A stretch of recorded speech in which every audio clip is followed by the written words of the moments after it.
flight was delayed and now you've missed your connection.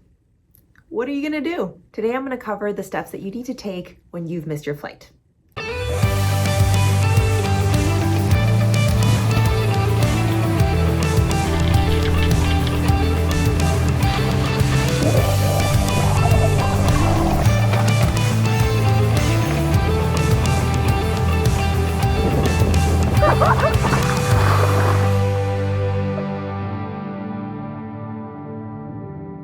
Hey, Yaya here from Nomad Story, and today's setting is really different. I am in a hotel right next to Toronto Airport because guess what? Yup, you guessed it, I missed my flight. So, what to do? You're on the tarmac, your plane just landed, you're looking at your watch, you're counting down the minutes, and you're like, oh my God, I'm gonna miss my flight, What am I gonna do?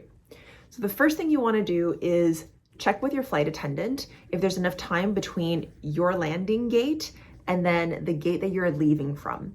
They usually have a really good sense of what the airport layout is like, and they should be able to tell you realistically if it's feasible or not.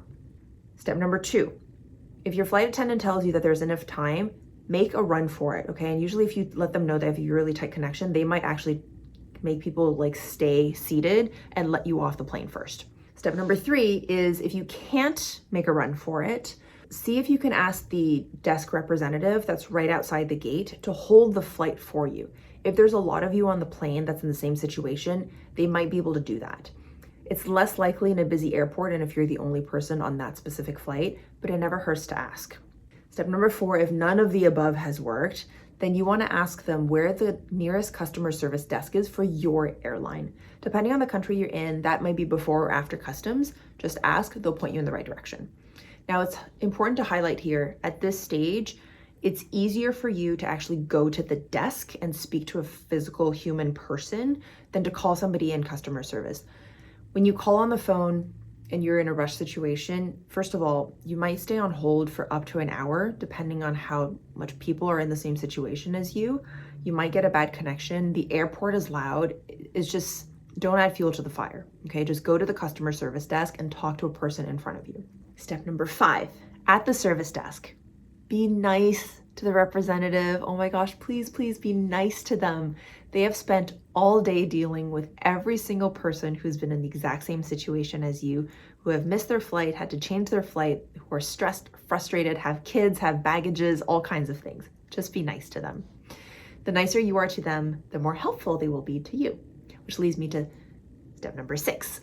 So when you're the customer representative, they're going to ask you for your passport. They're going to ask you for your booking information. So make sure you have those on hand. Okay. They're going to ask you what you would like to do. So usually you kind of want to get on the next flight to your destination. They'll give you all kinds of options, some of them direct. If you're willing to do connection flights to get to your final destination, let them know and they'll be able to find those for you. In the event that you pick something that requires an overnighter, depending on the country and airline, they have different regulations and policies. You might have to ask for that or just Google it.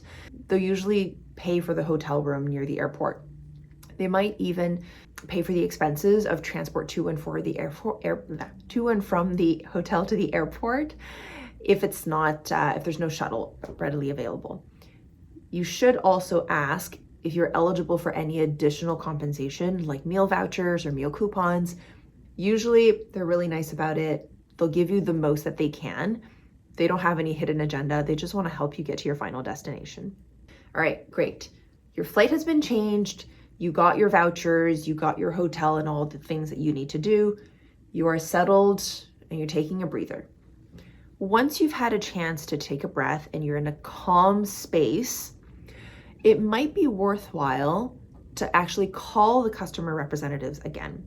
So depending on what kind of trip you're having, if you had to cut your trip short, like I technically had to, if you call customer representatives or customer service afterwards, they might be able to change your return flight for free.